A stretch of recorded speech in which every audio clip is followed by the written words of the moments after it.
안녕하세요. 모두가 사는 교회 올리브교회 박종범 목사입니다. 오늘도 하나님의 은혜와 평강이 우리 주 예수 그리스도 안에서 저와 우리 모두에게 넘쳐나길 주의 이름으로 축복합니다.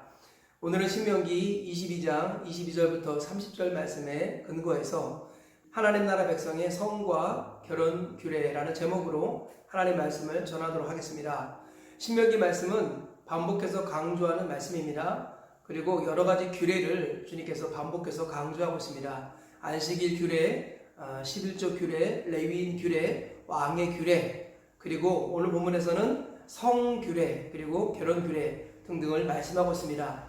오늘 말씀을 간단하게 살펴보겠습니다. 첫째로 22절부터 24절까지는 유부녀와 동침하는 경우 그 남자와 여자를 둘 다 죽이라 이렇게 말씀하고 있습니다. 어떤 남자가 유부녀와 동침한 것이 드러나거든 그 동침한 남자와 그 여자를 둘 다 죽여 이스라엘 중에 악을 제할지니라. 둘째로 남자가 여자를 들에서 강간했을 경우에 남자만 죽이라 이렇게 말씀하고 있습니다. 25절 보면 만일 남자가 어떤 약혼한 처녀를 들에서 만나서 강간하였으면 그 강간한 남자만 죽일 것이요.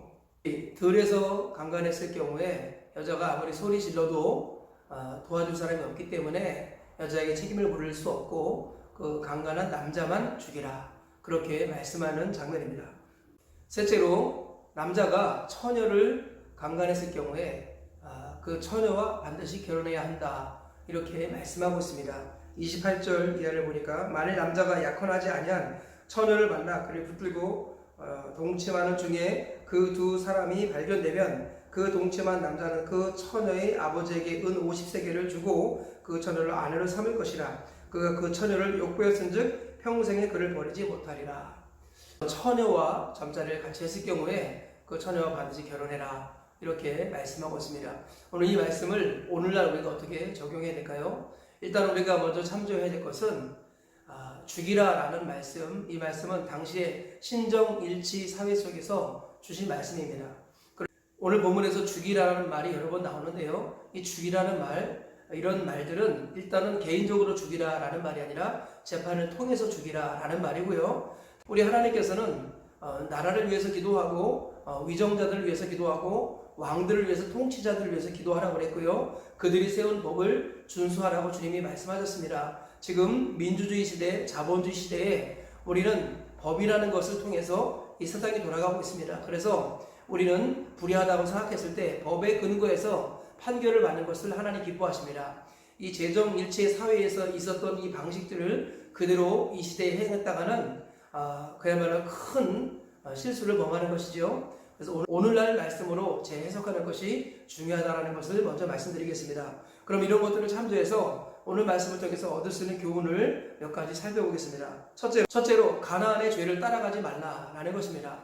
하나님께서는 가나안 땅을 진멸하라라고 말씀하셨는데요. 가나안에 들어가면 다른 모든 민족과 싸울 때는 남자는 제거하고 여자나 아이들은 살려두라 이렇게 말씀하셨지만 가나안에 들어가면 어른아이 남녀노소 물론 대소하고 다 제거하라고 말씀하셨습니다. 그 이유가 뭐냐면 가나안 땅에 죄가 관영했기 때문입니다. 아무리 하나님께서 이모저모로 말씀하셔도 그들이 하나님께로 돌아오지 아니하고 오히려 하나님의 창조 질서를 파괴하는 수많은 죄를 가득가득 지었습니다. 그래서 레위기와 참조에서 읽어보면 가나안 백성들의 죄는 극에 달했고요. 그래서 하나님께서는 이스라엘 백성들을 통해서 가나안을 진멸하기로 작정하신 것입니다. 노아의 홍수 시대의 죄가 관영해서 하나님께서 홍수로 쓸어버리셨던 것, 그런 원리와 비슷합니다. 또 소돔과 고모라의 성의 죄가 관영해서 하나님께서는 불로 그 땅을 멸하셨던 것, 이런 것들과 비슷한 개념으로 하나님께서는 가나안 땅을 진멸하려고 하셨습니다. 그래서 이스라엘 백성들을 하나님께서 가나안에 들어가게 하시는 것도 여러 가지 이유 중에 하나라고 말씀을 드릴 수 있겠습니다. 하나님께서는요, 가나안 백성들의 죄를 따라가지 말라고 말씀합니다. 가나안 백성들의 온갖 죄는 입에 담지 못할 정도의 많은 죄를 짓고 있었습니다. 그래서 하나님이 주신 창조 질서를 다 깨뜨리고 우리 남자와 여자의 경계가 끊어졌고 사람과 짐승의 경계도 무너졌습니다. 그리고 그 밖에 하나님께서 허락하신 창조 질서를 어긋나는 이런 성적인 범죄들이 극에 달했습니다. 하나님께서는 그래서 더 이상 아무리 하나님께서 외쳐도 돌아오지 않기 때문에 가나안을 진멸하기로 작정하신 것입니다. 그래서 하나님께서는 누누이 반복해서 강조하시기를 가나안의 죄를 따라가지 말라. 우리 주님께서 계속해서 말씀하시는 것을 볼 수 있습니다. 하나님께서 제일 아파하시는 것이 무엇이냐면 악인이 죄를 짓는 것보다 의인이 악인의 반열에 동참하는 것입니다. 노아의 홍수 심판이 왜 있었느냐 하면 하나님께서는 하나님의 아들들이 사람의 딸들을 보고 자기 눈에 보기 좋은 대로 아내를 삼았다, 그렇게 말씀합니다. 하나님께서는 성도가 세상을 닮아가는 것, 이것을 가장 아파하십니다. 그래서 하나님께서는 소돔과 고모라에 있는 롯의 의로운 심령이 상하는 것을 아파하셔서 롯을 건져내시고 소돔과 고모라를 심판하신 것입니다.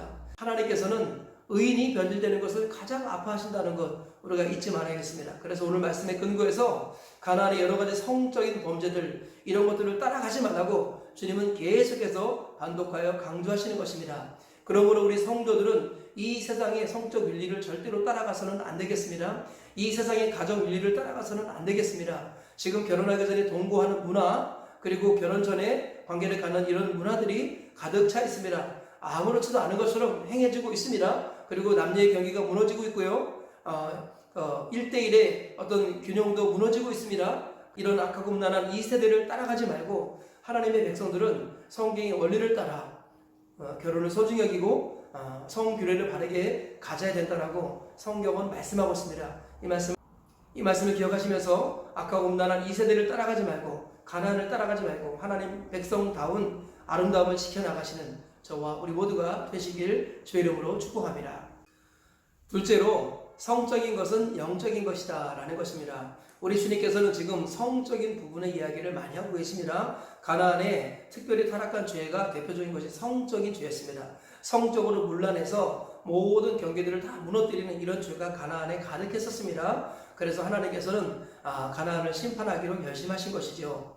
하나님께서 원하시는 것은 성적인 것은 영적이라는 것입니다. 우리는 하나님과의 관계를 영적이라고 말하지요. 혈과 육은 하나님 나라를 기업으로 받을 수 없고 썩을 것은 썩지 않을 것을 유업으로 얻을 수 없다고 성경은 말씀합니다. 육으로 나는 것은 육이요 영으로 나는 것은 영이니 내가 내게 거듭나야 하겠다 하는 말을 놀랍게 여기지 말라. 우리 주님께서는 하나님 나라는 영에 속한 자의 것들이고 하나님을 만나는 사람은 영적인 사람이 되어야 한다라고 말씀합니다. 육신의 생각은 사망이요 영의 생각은 생명과 평안이라. 우리 주님께서는 성령의 이끌림을 따라 영적인 존재가 될 때 그것이 바로 하나님과의 관계가 회복되는 길이다라고 말씀하고 있습니다. 거듭나야만 하나님의 백성이 되는 것이죠. 영적인 사람이 되어야 한다는 것입니다. 그런데 하나님께서는 영적인 거룩을 상징하는 가장 근본적이고 본질적인 것이 성적인 것이라고 말씀하십니다. 성적인 순결을 잘 지키는 것이 영적인 거룩을 지키는 길이다 라는 것을 주님이 말씀하셨어요. 그래서 하나님과의 관계를 지키기 위해서 하나님께서는 너희는 순결하라 이런 식으로 말씀하셨습니다. 내가 거룩하니 너희도 거룩하라 하시면서 하나님께서는 성의 윤리를 말씀하셨어요. 그래서 성적인 질서를 깨뜨리는 것은 영적인 질서를 깨뜨리는 것과 같이 여기셨습니다. 그래서 하나님께서는 한 남자와 한 여자를 지으셨습니다. 말라기 2장 15절을 보니까 하나님은 영이 충만하실지라도 한 남자와 한 여자를 지으신 것은 경건한 자손을 얻고자 하심이라. 하나님께서는요 한 남자와 한 여자를 통하여서 경건한 자손을 얻고 그 자손들이 번식해서 이 땅에 가득하길 원하셨습니다. 이것이 하나님의 계획이라는 것이죠. 하나님께서는 경건한 남녀를 통해서 하나님의 자녀가 태어나고 그들이 이 땅을 섬기기를 원하시는 것입니다. 하나님께서는 하나님을 떠나서 우상 숭배하고 다른 신을 섬기는 것을 성적으로 간음하는 것과 비유하셨다라는 것이죠. 그래서 하나님께서는 성적인 것을 영적인 것으로 여기신다는 것입니다. 오늘날 이 시대에 성적인 윤리가 많이 무너졌습니다. 이것은 무엇이냐면 영적으로 하나님과 더욱더 멀어졌다는 것입니다. 성적으로 하나님께서 원하시는 기준에 이르지 못하였을 경우에 우리 영혼은 큰 손상을 했습니다. 그래서 다시 돌아오는 것이 100배는 더 어려워진다는 것이죠.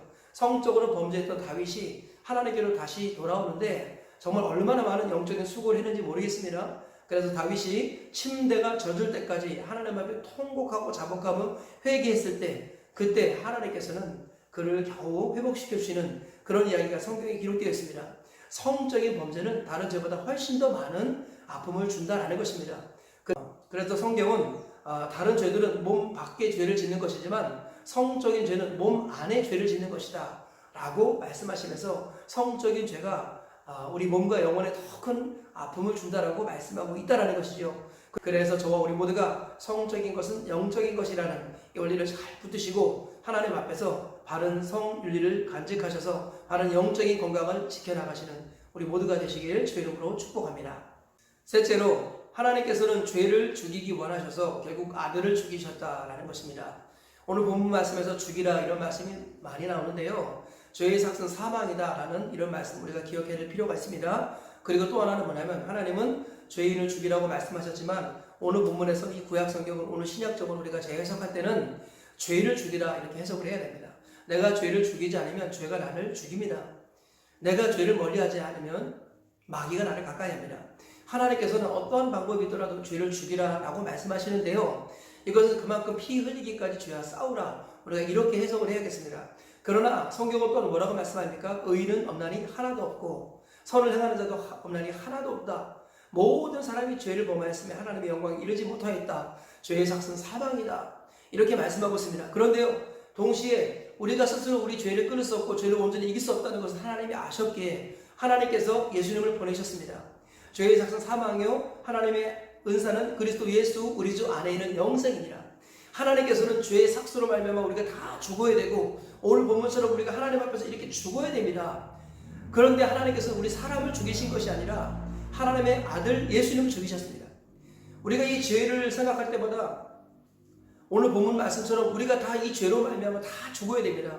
우리 모두 다 하나님 앞에서 죄인이라는 거예요. 성적인 죄만 집니까? 그 밖에 우리가 얼마나 많은 죄를 짓습니까? 성경은요, 음욕을 품고 여자를 보는 자마다 간음했다고 말씀하십니다. 미워하는 자마다 살인했다고 말씀하십니다. 성경은요, 모든 죄를 일컬어서 죄라고 말씀하는 거예요. 큰 바위도 물에 가라앉지만 모래알도 물에 가라는 거예요. 오늘 이 말씀을 통해서 나는 성적으로 순결하기 때문에 이 말씀에서 떳떳하다 이렇게 생각하는 사람은 성경적으로 크게 잘못된 생각을 갖고 있는 것입니다. 마치 바리새인과 사두개인들 종교 지도자 같은 모습을 갖고 있는 것입니다. 하나님께서는요, 이렇게 의인이 하나도 없다라는 것, 그리고 죄인이 죽어야 된다면 나도 이와 같이 죽어야 된다라는 걸 깨닫기 원하십니다. 오늘 말씀에서 핵심은 네가 죄를 죽이지 않으면 죄가 너를 죽인다. 그런데 너는 죄를 죽일 수 있느냐?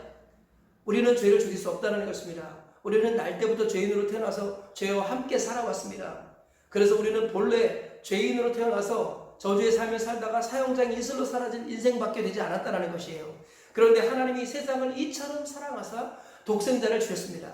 독생자 예수님이 이 땅에 오셔서 의인을 위하여 죽는 자가 쉽지 않고 선인을 위하여 용감히 죽는 자가 혹 있거니와 우리가 아직 죄인 되었을 때에 그리스도께서 우리를 위하여 죽으심으로 하나님께서 우리에 대한 자기 사랑을 확증하셨다고 성경은 말씀하지요. 예수님께서는 죄인을 위해서 오셨습니다. 성적으로 문란하고 영적으로 타락한 우리를 위해서 주님이 포기하지 아니하시고 이 땅에 오셨다라는 것입니다. 내가 바로 이 죄인이라는 것을 깨닫고 인정하고 고백해야 합니다. 그리고 내 힘으로 죄를 끊을 수 없고 내 힘으로 죄를 죽일 수 없기에 나는 죄에 의해서 죽임을 받는 인생밖에 되지 않았지만 하나님께서 예수님을 보내주셔서 예수님이 나를 대신해서 죽으셨다는 것, 우리가 이 사실을 기억해야겠습니다. 예수님께서는요, 현장에서 간음하다 잡힌 여인을 정죄하지 않으셨습니다. 왜 그런지 아세요? 끝까지 그 여인이 예수님 앞에 있었기 때문입니다. 우리가 예수님을 피하지만 않는다면, 예수님 앞에 서 있기만 한다면 우리가 어떤 죄를 지었다 할지라도 주님은 우리를 정죄하지 않으십니다. 왜냐하면 우리의 죄 때문에 예수님께서 이 땅에 오셨기 때문입니다. 내가 의인을 부르러 온 것이 아니라 죄인을 불러 회개시키러 왔노라. 우리 주님께서는 죄인을 위해서 오셨습니다. 그러므로 우리가 어떠한 잘못과 연약함을 갖고 있다 할지라도 주님 앞에 서기만 하면, 도망가지 않고 피하지 않고 주님 앞에 나오기만 하면 주님께서는 그의 모든 죄를 용서해 주시고 새롭게 하십니다. 그래서 누구든지 그리스도 안에 있으면 새로운 피조물이 되는 것입니다. 이전 것은 지나갔으니 보라 새 것이 되었도다. 예수 그리스도 앞에 있고 예수 그리스도 안에 있으면 우리는 다 새로운 피조물 되는 것입니다. 다시 한번 이 말씀을 우리가 기억하시면서 저와 우리 모두가 내가 바로 이 죄인입니다. 내가 바로 하나님 앞에 죽어야 할 죄인입니다. 그런데 나를 대신해서 예수님이 죽으셨습니다. 그러므로 감사와 찬송과 영광을 올려드리는 우리 모두가 되어야 할 줄 믿습니다. 말씀의 결론을 맺겠습니다. 오늘 세 가지 말씀 전했습니다. 첫째로는 가나안의 죄를 따라가지 말라라는 것입니다. 가나안의 주님이 가장 아파하시는 것은 세상이 죄를 범하는 것이 아니라 성도가 세상을 닮아가는 것, 성도가 세상을 따라가는 것을 가장 아파하신다는 것 기억하시고 이 세상과 구별되시는 하나님의 사람들 되시기를 축복합니다. 둘째로 성적인 것은 영적인 것이다 라는 것입니다. 성적인 거룩을 지키는 것이 영적인 거룩을 지키는 길이다. 이 원리를 기억하시고 성적인 거룩을 지켜나가시기를 주의 이름으로 축복합니다. 셋째로 죄를 죽여야 했기에 예수님이 죽으셨다라는 것 우리가 잊지 말아야겠습니다. 이 모든 죄에서 자유로울 사람은 이 땅에 아무도 없습니다. 그런데 하나님께서 우리를 버리지 아니하시고 아들 예수님을 보내주셨습니다. 그래서 예수님 앞에 서고 예수님 안에 들어가면 누구든지 새로운 피조물 되게 하셨고 하나님의 자녀가 되게 하셨습니다. 이 사실을 기억하시고 오늘도 예수님 안으로 들어가서 예수님 앞에 살면서 예수님을 의지하여 죄와 싸우시기를 축복합니다. 오늘 이 말씀을 기억하시면서 하나님의 백성의 거룩함을 지켜나가시는 저와 우리 모두가 되시길 주의 이름으로 축복합니다.